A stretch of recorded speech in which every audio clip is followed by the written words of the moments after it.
qualité éducative en République démocratique du Congo. Aujourd'hui, nous allons parler d'un sujet important qui concerne l'introduction de la langue anglaise dans les épreuves des examens d'État, notamment l'épreuve orale, comme nous le faisions avec le français oral, prévient à savoir, les langues nationales seraient-elles encore importantes pour la démocratie du Congo?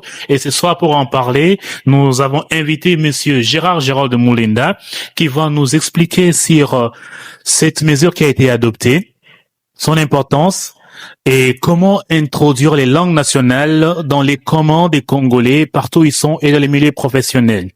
Je ne serai pas seul sur ces plateaux. Avec Madame Pamela Bamwisho, nous allons accompagner notre intervenant à aller voir nous accoucher les vérités qu'il a à l'intérieur de lui. Monsieur Gérald Moulinda, bonsoir. Bonsoir, monsieur Dieudonné. Bonsoir, Madame Pamela Bamwisho. Bonsoir, monsieur. Très heureux de vous avoir avec moi sur ces plateaux. De même. Et j'espère que l'éducation est votre passion et ce soir vous êtes armés pour communiquer à la population congolaise les nouvelles informations adoptées par les ministères. Alors, monsieur Gérald Moulinda, nous connaissons que l'anglais est une langue répandue dans le monde, parlée dans différents pays et actuellement qui est en train d'être adoptée comme une deuxième langue officielle en République démocratique du Congo. Vous, en tant qu'éducateur, professeur aux humanités, École Prince de la Paix, comment avez-vous réagi face à cette mesure qui a été publiée par le ministère de l'Éducation? Quels ont été vos ressentis ou encore votre acclamation par rapport à cette mesure qui a été adoptée? Merci beaucoup pour la parole. Je rends grâce à Dieu qui nous a permis d'être encore ici. Je crois que c'était une annonce assez surprenante pour nous parce que nous n'étions pas au courant de préparatifs. Mais dans tout le cas, je réalisais par cette mesure un certain nombre de choses, notamment la volonté du gouvernement à vouloir rendre notre système éducatif conforme aux standards internationaux, mais également la volonté du gouvernement à vouloir améliorer la qualité de la formation en anglais en République démocratique du Congo. Alors, cette mesure qui a été prise, donnez-nous un peu de détails concernant sa date d'adoption afin que notre public soit informé convenablement. Alors, il y a lieu de retenir par rapport à cette mesure, au regard suivant la communication de l'inspection, il s'agit d'une mesure qui ne sera pas appliquée dès cette année scolaire. Par contre, ça sera appliqué l'année scolaire prochaine, le temps pour les écoles de se préparer. Et ça, c'est le premier élément. Le deuxième élément, le ministère ou l'inspection a insisté sur le fait que cette mesure voudrait rendre les systèmes éducatifs congolais justement conformes aux standards internationaux, mais aussi c'est une manière de pousser les écoles, de stimuler les étudiants, les apprenants à rehausser leur niveau d'anglais au regard de l'influence de la langue anglaise dans le monde entier, que ce soit dans le domaine scientifique, que ce soit dans le domaine technologique, etc. L'anglais occupe aujourd'hui une place incontestable. Donc, nous devons nous adapter à cette évolution. Voilà pourquoi le ministère a pris cette mesure. Alors, cette mesure qui répond exactement à loi cadre numéro 14/004 du 11 février 2014, qui prévoit la formation d'élites capables de contribuer à un développement harmonieux et durable de notre pays, et apparemment saluée pour permettre aux élèves de pouvoir acquérir des compétences, c'est ce que vous voulez dire? Bon, je pense que quand je suis les réactions de gens, il y a une bipolarisation de réactions. Il y a ceux qui applaudissent la mesure et trouvent que c'est vraiment une mesure qui va pousser les élèves, comme je l'ai dit ici, à s'intéresser davantage à l'anglais et à améliorer leur niveau d'anglais, que ce soit en langue parlée. Mais de l'autre côté, il y a des gens qui trouvent que il vaut mieux donner priorité d'abord à nos propres langues avant de pouvoir promouvoir les autres langues. Alors, parler l'anglais, sûrement, c'est pas l'élève lui-même qui va le parler, mais il y a des préparations au préalable. Quelles ont été les préparations préalables qui ont été mises en disposition pour permettre exactement à ces élèves de réussir à leurs épreuves orales à l'examen d'État approchant de l'année 2026? Bon, à suivre le ministère ou l'inspection qui rassure par rapport à cette mesure. Il y a notamment la formation des enseignants, la formation de professeurs qui vont entre autres constituer le jury Il y a également la formation des inspecteurs, la standardisation des grilles d'évaluation, la sensibilisation des chefs d'établissement. Il y a également la mise en œuvre progressive et inclusive de cette nouvelle approche.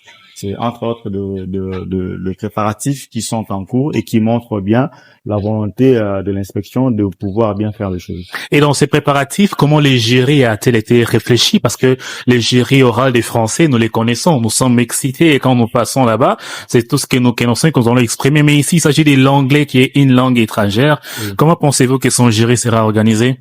Bon, l'inspection a précisé que le jury oral d'anglais suivra le même modèle que celui du jury oral de français avec des professeurs en présence et voilà des questions qui seront posées et ensuite une grille de cotation que l'inspection a déterminée.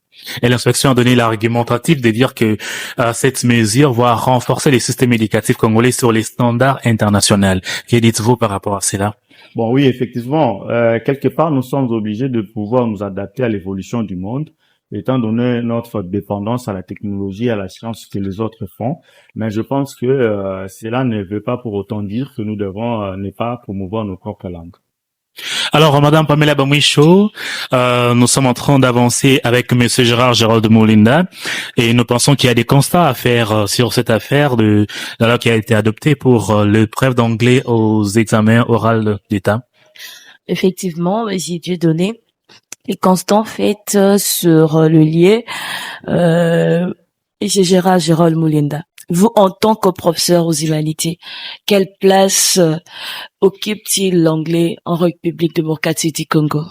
Alors aujourd'hui, mon constat est que la langue anglaise est très peu parlée, que ce soit dans nos écoles, dans nos familles, dans le milieu institutionnel, dans les milieux professionnels. La langue anglaise est très peu parlée. Par contre, c'est le français ou nos propres langues qui sont très souvent parlées.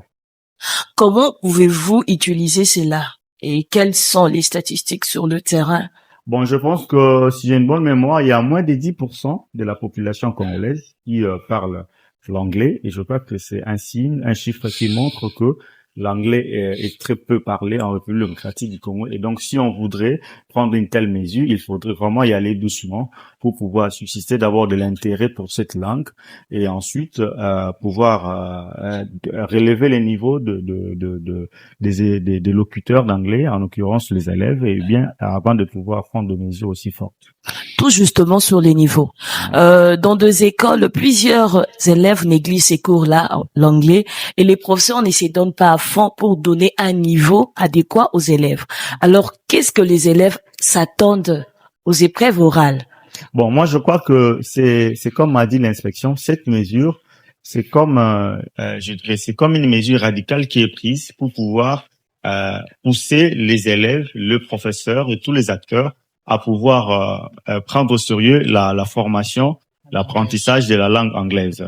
Et donc, un autre constant pour nous est que beaucoup de personnes préfèrent suivre la formation d'anglais dans des centres de formation plutôt que dans des écoles parce qu'elles estiment que au centre de formation, la formation est plus consistante, plus de qualité que dans les écoles. Vous allez remarquer que l'école, l'élève, après avoir passé 6 ans de formation aux humanités, n'a pas toujours la latitude de parler l'anglais. Tandis que quelqu'un qui fait 3 mois, 6 mois dans un centre de formation, il maîtrise la langue. Donc, je crois que le ministère a vu cela et une manière de pouvoir pousser, stimuler les élèves à plus de sérieux dans ce cours, c'est de pouvoir introduire l'oral d'anglais aux examens d'État. Donc, socialement parlant, comment pensez-vous adopter l'anglais comme la langue en République démocratique du Congo? Bon, l'adoption de cette langue, la langue est déjà parlée. Maintenant, on veut simplement, je dirais en quelque sorte, durcir l'évaluation de l'anglais en introduisant l'oral.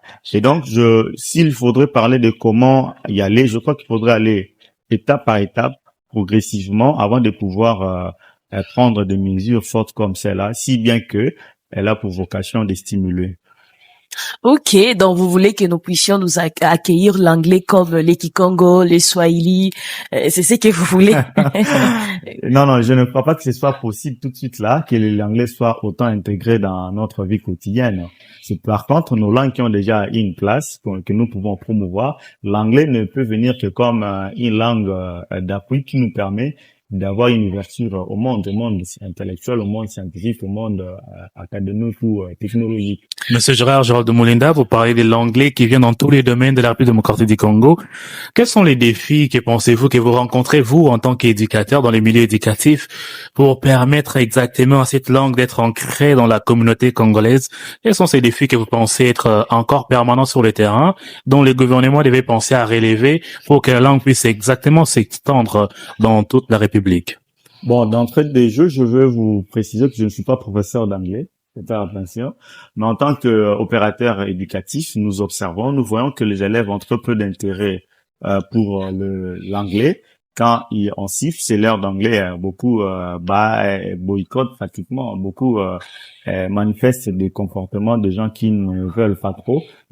C'est ce que nous voyons. Et voilà, surtout ceux qui font les élèves de la coupe couture et les autres, ce sont des gens qui n'aiment vraiment pas parler d'anglais. Et que dites-vous pour ces élèves qui ont passé 6 ans à l'école secondaire, mais après, ils ne maîtrisent toujours pas la langue? N'est-ce pas un défi aussi pour la publique? Absolument. Un défi, nous avons dit ici que la langue est très peu maîtrisée par les locuteurs de cette langue en RDC, surtout les élèves, ok? Alors, je crois qu'il faudrait faire tout un diagnostic pour pouvoir et voir quelles sont les mesures que nous pouvons prendre pour améliorer la langue anglaise. Attention, parce que il ne suffirait pas de dire que nous allons introduire l'épreuve orale d'anglais pour que les gens prennent conscience et qu'ils se mettent à travailler pour améliorer. Il est aussi tout à fait nécessaire de prendre des mesures des mesures d'accompagnement, des mesures qui vont aider l'apprenant à améliorer son niveau. Par exemple, pour moi, trouver des heures pour créer de clubs d'anglais, fournir des ressources, suffisamment de ressources, non seulement des livres, mais aussi des sources enregistrées pour faciliter cet apprentissage aux élèves, sensibiliser les élèves, leur montrer l'utilité de cette langue aujourd'hui, la place qu'elle occupe dans le monde entier. Monsieur Gérard, tout justement en parlant d'élèves, nous avons fait un constat sur les écoles, les élèves de la 6e coupé couture, et ils sont disqualifiés de tout cours. Donc, et ils s'intéressent à aucun de cours et leur cours préféré, c'est seulement la coupe et couture. Et maintenant, quand vous introduisez l'anglais oral, quelle serait leur place? Parce que ils sont déjà que là, et leur, je peux dire comment? Et ils se sont focalisés que sur la coupe et couture. Mais non, avec l'anglais, comment ils vont faire? Là, ils vont commencer à fuir les États. Bon, à mon avis, je crois que c'est un problème d'intérêt. Ok, nos amis ne trouvent pas d'intérêt dans cette langue-là. Pour eux ou pour elles, eh bien, ce cours suffit. Et par contre, ça ne suffit pas de coudre. Il faut avoir la langue qui vous permet de communiquer avec vos clients. Alors, moi, je crois qu'il est question de sensibiliser d'abord les élèves avant de prendre, ou disons après avoir pris ce type de mesures, sensibiliser les élèves, leur montrer la vraie motivation de l'inspection pour lesquelles elle a pris cette mesure, n'est-ce pas? Sensibiliser les élèves, susciter l'intérêt en eux. Sinon, si on partait de façon aussi brusque comme ça risque d'augmenter comment dirais-je, le taux d'échec aux examens d'État, voire même la corruption. En vous attendant parlant, c'est comme si la décision a été brusquement prise, hein?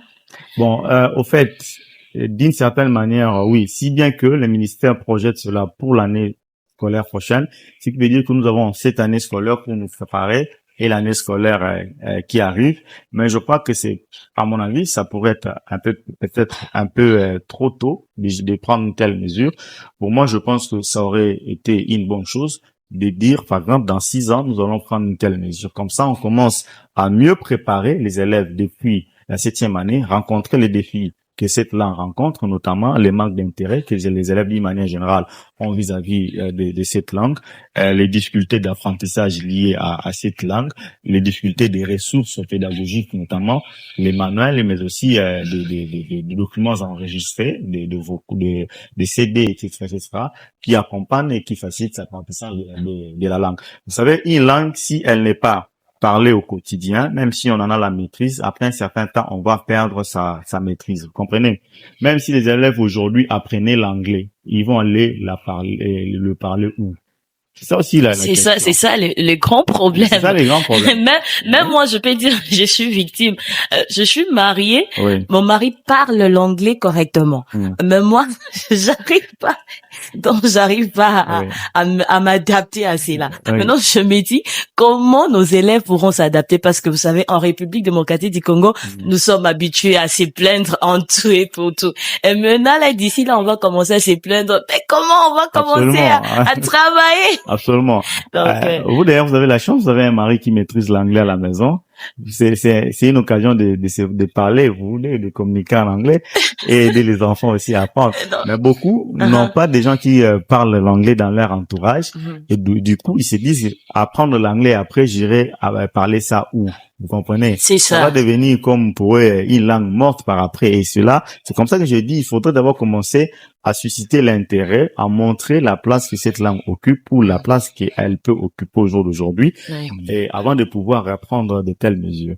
Et ça fait plaisir à voir que l'anglais sera une langue qui sera parlée par tous les Congolais. Les gouvernements ont-ils pensé à des mesures de logistique?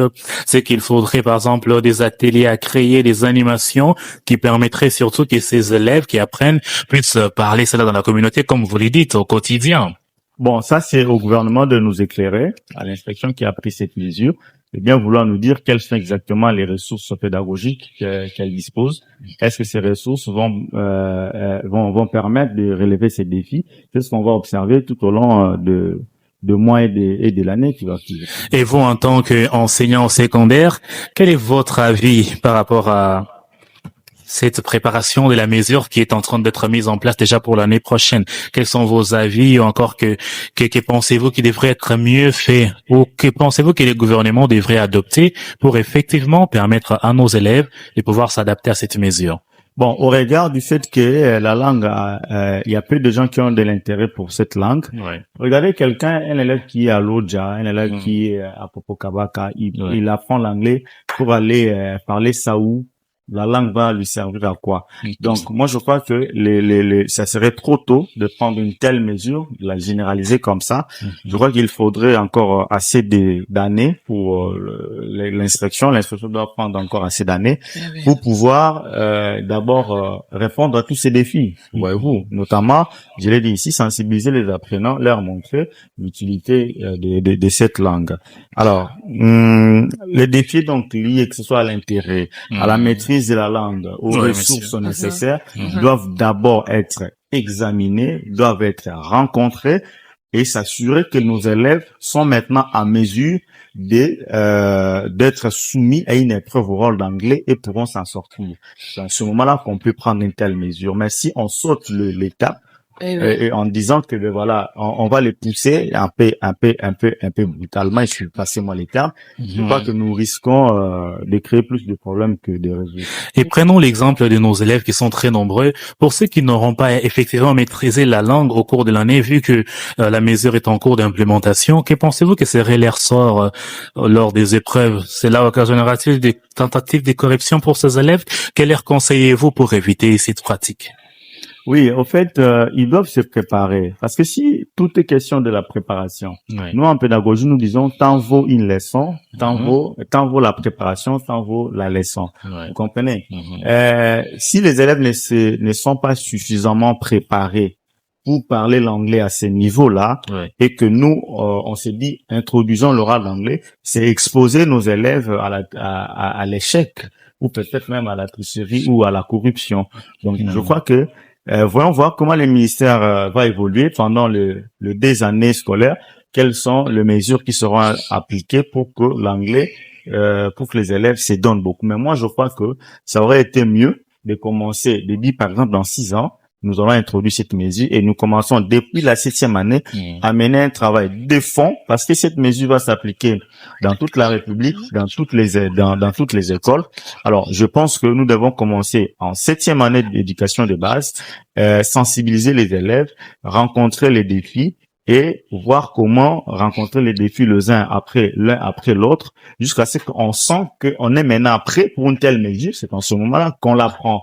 Vous comprenez? Si on saute les étapes ou si les 2 ans qu'on réserve ne s'avéreraient pas suffisantes, eh bien, ça va retourner contre nous. Et pouvait être insuffisante au regard de la population scolaire. Monsieur Gérard Gérald, nous sommes en République démocratique du Congo, un vaste pays à grande étendue et beaucoup d'ethnicités qui ont été choisies, notamment les Tsholuba, les Lingala, les Kikongo, les Swahili.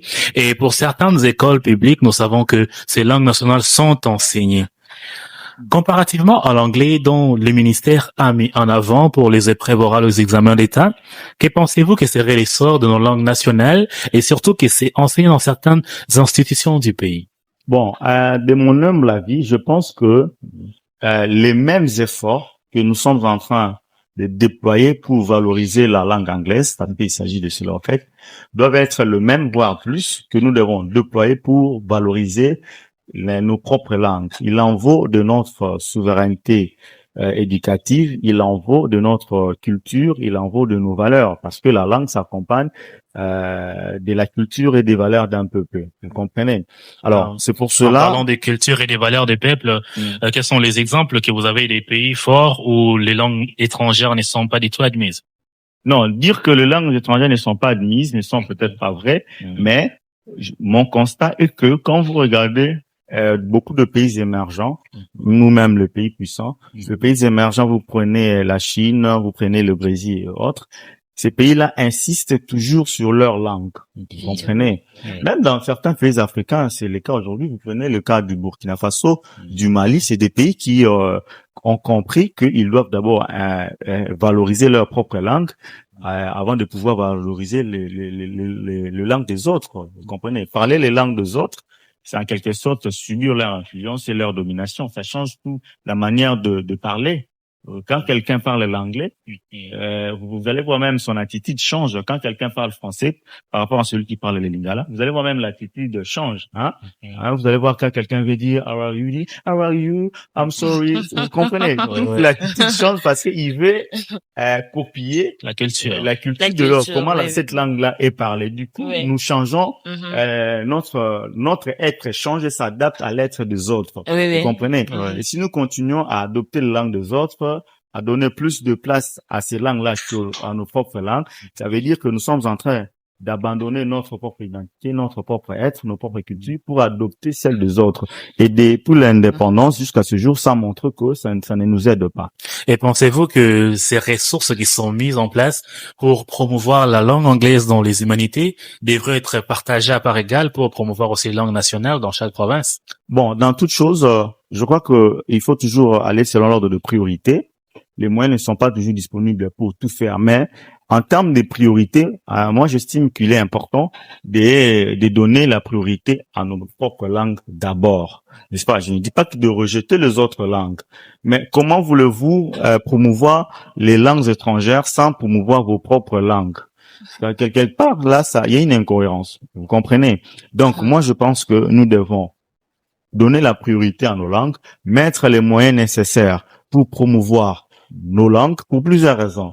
Premièrement, pour ce qui concerne la pédagogie, les pédagogues, les opérateurs éducatifs sont tous unanimes sur un point, sur le fait que l'éducation doit se faire dans la langue maternelle. L'éducation doit se faire dans le langue nationale ou dans les langues locales. Vous comprenez? Il y a plein d'exemples que je peux vous donner. Il y a l'UNESCO qui a fait ses recommandations. Il y a plein d'auteurs qui disent comme ça. Même nous, notre programme, le programme national de l'école primaire, prévoit que les 4 premières années, c'est-à-dire le degré élémentaire et le degré moyen, en d'autres termes, de la première année en 4e année primaire, que l'enseignement se fasse en langue locale. Tout sauf justement. que c'est pas appliqué. Tout justement, Monsieur Gérard. Oui. Plusieurs parents condamnent, c'est quoi? Condamnent la décision que vous avez prise de commencer à donner le cours en langue nationale à l'école. Par exemple, les Lingala, les parents n'aiment pas. Il s'est dit, j'ai assisté à un parent qui a dit, vous apprenez à mon enfant comment dire mbote. C'est comment? Depuis qu'elle est née, elle connaît pas mbote. Oui. Et la maman a commencé à se plaindre. Il y avait aussi l'autre qui est venu. Leur madame a dit comment? Il a dit, il faut aimer que vos enfants commencent à s'exprimer en langue nationale pour qu'ils puissent donner aussi le meilleur d'eux. Alors vous qui êtes enseignant à l'école aux humanités, pensez-vous que ça serait mieux que les élèves commencent aussi à faire les épreuves, par exemple en Chiluba, par exemple en Bujima, ils commencent à passer leur dissertation en Chiluba, à Lubumbashi là-bas, ils commencent aussi à passer en Swahili, à Bas-Congo de la même manière. Vous pensez que ça sera mieux pour la compréhension, pour aider les élèves à mieux s'en sortir après leurs épreuves ou comment? Oui, je pense que ça serait mieux d'ailleurs, très intéressant. Je m'étais réjoui quand j'ai appris qu'à l'UNIKIL, il était autorisé aux étudiants de pouvoir défendre les travaux de fin de cycle en langue nationale. Ah là là. Super bien. Là, c'est pour éviter les jeux. Non, même pas. D'abord, parler sa langue, c'est une fierté. Oui, exactement. C'est une fierté. C'est une affirmation de soi. De son identité. Surtout pour nous, les Africains. Oui. Pourquoi, je vous annonce une nouvelle. Au Portugal, par exemple, ils ont pris la mesure récemment, avant de vous accorder un séjour prolongé au Portugal, vous devez d'abord maîtriser le portugais et maîtriser les connaissances des bases de leur culture. Vous comprenez, des pays qui sont conscients de l'importance de la langue et de la culture. Justement. Alors, nous devons aussi, nous, prendre ces types de mesures. OK? Ouais. Il faudrait que nous puissions donner notre enseignement en langue nationale. Je vous rappelle, je vous partage cette information. Parmi les réformes que les Belges avaient entreprises et laissées en RDC au temps de la colonisation, il était recommandé, je crois que c'est le rapport Franck, il était recommandé que l'enseignement soit donné dans nos langues nationales. Oui. N'est-ce pas? Aujourd'hui, alors, si les gens commencent à trouver parler nos langues comme si c'était une honte ou c'est dévalorisant, je crois que c'est un signe d'acculturation. Un peuple sans culture est un peuple sans valeur, n'est-ce pas? Exactement. Ce sont des parents aujourd'hui très occidentalisés. Je ne suis pas contre l'Occident, mais je pense que nous devons promouvoir nos cultures. Et donc, nous, quand nous étions élèves, nous avions le cours de Botang Lingala. C'est là où j'ai appris à lire le Lingala. Et aujourd'hui, demander à beaucoup de nos élèves de lire en Lingala, c'est catastrophique et ça s'est fait plus. Ça va pas dans du plusieurs tout. écoles. Et cette réalité, c'est beaucoup plus à Kinshasa, la capitale, n'est-ce pas? Parce que la capitale est très exposée à ce qui se passe à l'extérieur du pays. Mais aller à l'Équateur, c'est tout le monde qui parle les Lingala et le vrai Lingala. Ah oui, ce n'est pas une honte pour eux. Même moi, je fais mes écoles, mon école, je peux dire comment. J'ai fait mes primaires au Bas-Congo. Oui. Et là-bas, on nous enseignait qu'à Kikongo. Voilà. J'ai appris un peu des Kikongo là-bas. Je vais vous dire un élément. Vous savez, quand on est dit que la langue la langue est mystérieuse en matière d'éducation, dans la mesure où certains conseils qu'on veut vraiment donner à l'enfant pour l'éduquer, ça ne se donne mieux que dans nos langues. Exactement. C'est difficile de les traduire. Comme des proverbes, des proverbes, par exemple, où on comprend mieux en lingala, ou en chiluba, ou vous comprenez un peu. Et ces proverbes-là cachent de la sagesse, n'est-ce pas? Cachent une certaine sagesse, et puis sont très parlantes quand on vous conseille, n'est-ce pas? Et je crois que l'éducation réussit, mais quand on l'a fait dans nos propres langues, ça contribue en tout cas. Monsieur Gérard, essayons de sortir en dehors des limites de la RDC, la République démocratique du Congo. Voyons ce qui se passe dans les autres pays d'Afrique. Vous avez pris l'Afrique du Sud, l'Afrique de l'Ouest et certains cas. Dites-nous comment les choses se passent chez eux.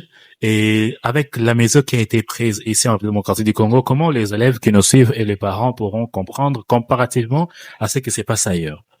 Bon, ailleurs, généralement, vous prenez la France, prenons l'exemple de la France, ils ont le français comme langue d'enseignement, langue officielle, langue qui est parlée dans tout le milieu. Mais à part le français, ils ont une autre catégorie des langues qu'ils appellent des langues étrangères, notamment l'anglais, l'espagnol et autres. Et puis troisièmement, ils ont une catégorie des langues qu'ils appellent, je crois, la langue des immigrants, des choses comme ça. Ce sont des langues très très méconnues, vous comprenez. Mais le français, c'est vraiment la langue exigée pour tout le monde. Tout le monde doit maîtriser le français. Ouais. Même si on peut apprendre l'anglais, mais d'abord le français. Ouais. Ça serait super cool pour nous que ce soit aussi le cas ici. Et chez l'Afrique nous. du Sud, par exemple, où l'anglais est langue officielle, mais les 13 langues Oui, autres pays l'Afrique du sont Sud abondantes. nous inspire beaucoup. Ils ont l'anglais comme la langue, entre guillemets, du colon, n'est-ce pas? La langue de britannique. Mais ils ont aussi 12 à 13 langues nationales qu'ils parlent. Ce qui est intéressant, c'est quoi? C'est que si chaque citoyen congolais, c'est ça d'ailleurs mon souhait, chaque citoyen congolais instruit est capable de s'exprimer dans nos 4 langues nationales, je crois que ça va contribuer à renforcer l'unité nationale. Parce que au jour d'aujourd'hui, un des facteurs qui nous divise, qui favorise le tribalisme, c'est la langue. Vous comprenez? Exactement. Alors, quand vous arrivez quelque part, vous êtes congolais, vous venez de l'Ouest, vous allez à Lubumbashi, n'est-ce pas? Vous parlez le lingala, on sait facilement vous identifier que celui-là vient de Kinshasa ou vient de Kinshasa. Vous comprenez? Et on vous traite en tant que tel, un peu comme un vénan. Vous comprenez? Vice versa. Quand vous êtes à Lubumbashi, à l'Est, si vous parlez le Swahili, vous venez à Kinshasa, il y a une certaine distance qui nous sépare parce que vous parlez une langue que nous, on ne maîtrise pas et que nous parlons une langue que peut-être vous ne maîtrisez pas. Oui. Donc, la langue devient une barrière dans le même pays. Mais Ouais, c'est quand même assez aberrant, passez-moi c'est la l'expression. même chose aussi à Kolwezi, hein. Oui. À Kolwezi, lorsque tu quittes Kinshasa pour Kolwezi, on t'appelle Bangala, Batuya Mangala. Donc on va pas vous approcher parce que vous les Kinois, vous êtes un peu trop misunga et là-bas. D'où la nécessité de maîtriser les 4 langues. C'est ça. Absolument. C'est pour cela il faut s'adapter dans tout. Tu quittes Kinshasa pour le Lubumbashi, tu parles le Swahili correctement Bon, et ça passe. j'ai fait une illustration. Dans le pays européen, il y a les trains, le routes qui relient tous les pays, n'est-ce pas? On dit que ça facilite les transports, ça facilite le déplacement de populations et autres, n'est-ce pas? Mais Or, chez nous aussi, on veut relier notre pays par des voies de route pour que les pays soient un. Vous comprenez? Mais on peut également relier les pays par la voie des langues. Pour que le peuple congolais devienne davantage uni. en écartant l'anglais. Non, pas en écartant. Ce sont des langues qui doivent être des langues enseignées, techniquement parlant, comme on dit, des langues enseignées, mais que nos 4 langues nationales, pourquoi pas, que ces langues deviennent des langues nationales qui doivent être parlées dans des institutions et partout, de toutes les façons, dans nos institutions, nous parlons plus dans nos propres langues qu'en français, comme en anglais. Et Monsieur Gérard, en parlant de parler de nos propres langues, que pensez-vous au niveau technologique et scientifique de cette introduction de la langue anglaise dans les systèmes éducatifs? Les élèves ne seraient pas incités à maîtriser cette langue-là pour surtout s'adapter dans ces domaines-là de la science? Bon, je n'ai pas trop compris la question, mais je pense que le défi peut-être, si je comprends bien le défi. Si je devais reformuler, oui. Nous avons la science qui nous vient et la technologie qui nous vient. La plupart des notices qu'ils devons lire, c'est en anglais. Les matériels, les machines, tout est en anglais. Mais pensez-vous pas que c'est une façon d'initier ces élèves à devoir être accoutumés avec tous ces éléments, quoique important de maîtriser les langues nationales? Oui, absolument. Je vais vous donner une ou 2 idées. Okay? Premièrement, nous pouvons garder la langue anglaise comme une langue enseignée, n'est-ce pas? En tout temps promouvoir davantage nos langues, n'est-ce pas? Première possibilité. Eh bien, si quelqu'un maîtrise bien, un citoyen congolais instruit, maîtrise bien nos 4 langues nationales, n'est-ce pas? Maîtrise le français et puis ensuite l'anglais. Vous voyez pas? Pour pouvoir nous adapter dans les différents milieux que nous pouvons nous déplacer. Deuxième possibilité, moi je pense qu'il est utile, parmi les mesures à prendre, les politiques nationales que le gouvernement peut mettre en place, c'est de créer une académie des langues congolaises. Vous comprenez? L'Académie des langues congolaises, créer la Société congolaise de traduction. Ça va répondre à ces besoins-là. voyez-vous. Et si la société congolaise des traductions aura entre autres mission de traduire tout ce qui nous vient de l'extérieur, qui n'est pas dans nos langues, les traduire dans nos langues, n'est-ce pas? Ça va bien sûr créer aussi de l'emploi, valoriser nos scientifiques, mais également nous permettre de connaître ce qui se passe ailleurs dans nos propres langues. Et aussi que le Congolais, nous puissions toutes nos productions, de manière générale, nos productions scientifiques, académiques, nos articles technologiques, nos productions toutes technologiques et autres, soient écrites dans nos langues nationales. Vous comprenez? Nous allons gagner en influence. Parce que ce monde ici est les rapports entre les États, c'est un rapport d'influence. Vous comprenez? Et la langue fait partie des instruments d'influence, voire même des dominations, si je dois le dire ainsi. Alors, avec l'idée de la société, l'idée de l'Académie des langues congolaises, nous allons étudier les langues parce que souvent on reproche à nos langues de ne pas être assez riches. Mais avec cette académie, nous allons étudier nos langues, nous allons les développer, nous allons les rendre suffisamment riches pour pouvoir le parler dans toutes les circonstances possibles, que ce soit scientifique, professionnel ou technologique. Tout justement, Monsieur Gérard. La République démocratique du Congo est considérée parmi le pays d'Afrique, le francophone. Nous sommes le pays francophone, qui a plus de locuteurs. Maintenant, comment pensez-vous que la RDC pourra avoir la maîtrise totale sur ses propres langues? Oui, c'est possible. C'est possible. Question de planifier, n'est-ce pas, les heures. Par exemple, regardez. Je vous ai dit ici que le programme national de l'école primaire prévoit que l'enseignement soit donné en langue nationale de la première année en 4 années primaires. Si on fait comme ça, je crois que tout enfant congolais maîtriserait nos 4 langues nationales déjà à la base. Vous comprenez? Alors, et que le français vient après, n'est-ce pas, comme langue officielle, comme langue d'enseignement, mais aussi langue enseignée. À côté, nous avons nos langues comme étant langue qu'on permette à ce que nous parlons nos langues dans nos écoles, 4 langues, n'est-ce pas? L'anglais sera comme étant une langue enseignée également. Question maintenant de voir, on s'est dit à l'école primaire, c'est exclusivement nos langues et le français. À l'école secondaire, on y ajoute l'anglais. Vous comprenez? D'aller systématiquement et progressivement. Tout justement. À ce que je me trompe pas, dans 2 écoles, on n'utilise que les lingala. On ne considère pas les Tsholuba, les Swahili, les Kikongo, on n'enseigne pas. Oui. On enseigne que les lingala. Et les lingala, là, c'est pas assez enrichi.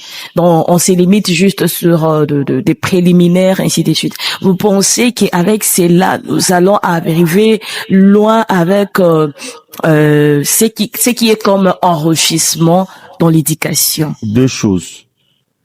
Premièrement, Kinshasa n'est pas la RDC. C'est à Kinshasa que nous parlons très mal les lingala, mais ce n'est pas le cas à l'Équateur. Vous comprenez? Oui. Alors, question seulement de bien former le maître de l'école primaire, le futur maître de l'école primaire, comme nous on avait le cours de Botang et lingala, n'est-ce pas? Bien le former et à leur tour, ils vont bien former les apprenants. Voyez-vous. Oui. Alors, c'est comme la ministre Raissa Malou qui avait expliqué que ça devait aussi commencer au niveau de l'université, parce que c'est l'université qui forme le professeur qui vont venir former les élèves aux humanités, ceux des humanités pédagogiques vont aller former ceux du primaire, n'est-ce pas? Alors si le professeur, ceux qui prennent l'inscription à l'université UPN ou ISP, etc., on introduisait sérieusement nos 4 langues nationales dans leur cursus, n'est-ce pas? Ils seront capables, quand ils viendront aux humanités, former également, transmettre ces langues-là, et les élèves qui vont transmettre auront à leur tour transmettre ce langue-là à l'école primaire. Je crois que c'est aussi, c'est pas si difficile que ça. Ensuite, je vous ai rappelé que les lingala, n'est-ce pas, la réalité de Kinshasa n'est pas la réalité de toute la RDC. Exactement. Je pense que à l'Équateur, les gens parlent très correctement lingala. que ce soit quand j'entends parler, vous entendez les tons, les débits, l'expression, la diction, le vocabulaire, vous sentez que c'est le vrai Lingala. Et c'est beau à entendre. Mais il y a aussi un problème qui s'y pose. Vous insistez sur les 4 langues nationales. À Kinshasa, on enseigne en Lingala. En Bujimaï, on enseigne en Chiluba. À Kolwezi, on enseigne en Swahili. Maintenant, comment on peut harmoniser tous ces 4 langues? Donc, je vais dire que si nous venons à Kinshasa, on doit commencer à enseigner Chiluba, Swahili, les Kikongo et les Lingala. C'est chose qui ne s'est fait pas. Et alors? Merci de revenir ou de me rappeler cela. En fait, c'est ce que nous voulons. Nous voulons à ce que dans chaque province, que les 4 langues nationales soient enseignées, soient parlées, soient promues. Vous comprenez? Oui. C'est question de pouvoir cela dans le programme national, de voir ce qui est prioritaire. Et moi, j'estime que nos langues sont prioritaires. Okay? Là, vous demandez aux autorités de commencer à engager plus d'enseignants. Parce que là, il faut un enseignant qui parle Chiluba, un qui parle Kikongo, parce qu'un seul ne va pas arriver à parler toutes ces langues-là. Non, c'est possible qu'on soit polyglotte. Ah. Tout dépend de la préparation. Que pensez-vous que pourraient être ces programmes de toutes les langues si c'était introduit comme des programmes supplémentaires dans les écoles au lieu d'être des cours normalisés? Reprenez un peu. Des programmes supplémentaires, ça veut dire des programmes parascolaires, au lieu que ce soit un cours fixe où l'élève doit rendre des points à la fin de l'année, mais c'est un programme parascolaire où l'élève apprend techniquement et pratiquement et commence à s'en sortir avec, c'est-à-dire l'école peut organiser des séances telles que chaque samedi on enseigne les Chiluba, chaque vendredi on enseigne les Swahili, des séances comme ça qui sont juste des 1 heure selon l'arrangement de l'école, un programme parascolaire qui n'est pas exactement dans le cursus mais qui est au-delà du cursus selon les choix des étudiants. Pensez-vous que ça pourrait aider? Donc, vous comprenez déjà que c'est possible qu'on introduise nos langues et qu'on les parle, n'est-ce pas? Alors, d'abord, il faut intégrer ce cours dans le circuit normal. Vous êtes avec moi. Il faudrait intégrer ça dans le programme normal, avant de pouvoir, je dirais, créer des activités parascolaires à côté. Vous comprenez? Donc, je pense qu'il est possible dans le programme national, dans les heures réglementaires, je voulais dire, qu'on prévoit nos 4 langues nationales, n'est-ce pas, dans les cours. Et ensuite, on peut aussi créer des activités parascolaires qui incluent nos langues et également les autres langues. Je parlais des clubs ici pour l'anglais, etc., etc.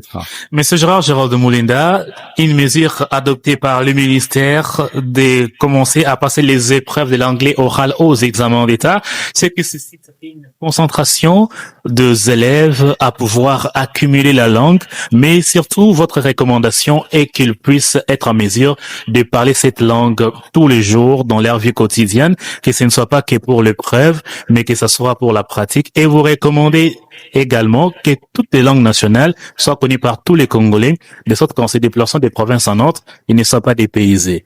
Monsieur Gérard, nous vous avons exactement suivi. Quel message adressez-vous aux parents, aux élèves, au gouvernement, afin de pouvoir harmoniser ces recommandations que vous venez de faire ce soir sur ces plateaux de Yousra TV? Bon, merci à ceux qui nous suivent. Je pense que l'éducation se fait selon le besoin intérieur d'un pays avant d'être fait selon les besoins internationaux. Donc, nous avons intérêt à commencer à promouvoir nos langues, à les enseigner, à les parler, à les étudier, à les développer. Ça a beaucoup d'avantages en termes d'unité nationale, d'affirmation de notre identité, de notre culture et de notre souveraineté, de notre fierté en tant que peuple. Vous comprenez? C'est aussi un instrument de repousser les influences des autres et pour nous d'aller influencer les autres. Ça, c'est très capital. Mais ça n'exclut pas le fait de pouvoir apprendre aussi la langue des autres pour être au courant de ce que les autres font, pour avoir accès à la science et à la technologie, le temps que nous-mêmes, nous ayons les capacités d'atteindre un niveau très avancé en matière de technologie. Donc, aux parents de ne pas considérer nos langues comme étant des langues secondaires, des langues pas utiles. Il en vaut de notre éducation. L'éducation réussit mieux quand elle est faite dans nos propres langues plutôt que dans les langues étrangères. Et donc, je crois que nous devons promouvoir nos langues. Chers parents, chers élèves, merci d'avoir suivi cette édition de Parlons Éducation. Aux parents, vous avez bien entendu qu'il est maintenant nécessaire de pouvoir pousser vos enfants à des pratiques qui leur permettent de maîtriser la langue officielle qui est le français, la langue internationale qui est l'anglais, mettre l'accent sur les 4 langues nationales. C'est sur cela qu'a été le débat de ce soir et ce partage d'informations devenu du ministère de l'Éducation. Nous prenons rendez-vous avec vous à notre édition prochaine et nous vous souhaitons une bonne soirée. Sur ce plateau, c'était Dieudonné à la présentation, Monsieur Gérard Girardot-Moulenda comme intervenant et Madame Pamela Bamouicho comme présentatrice supplémentaire. C'est une bonne soirée chez vous.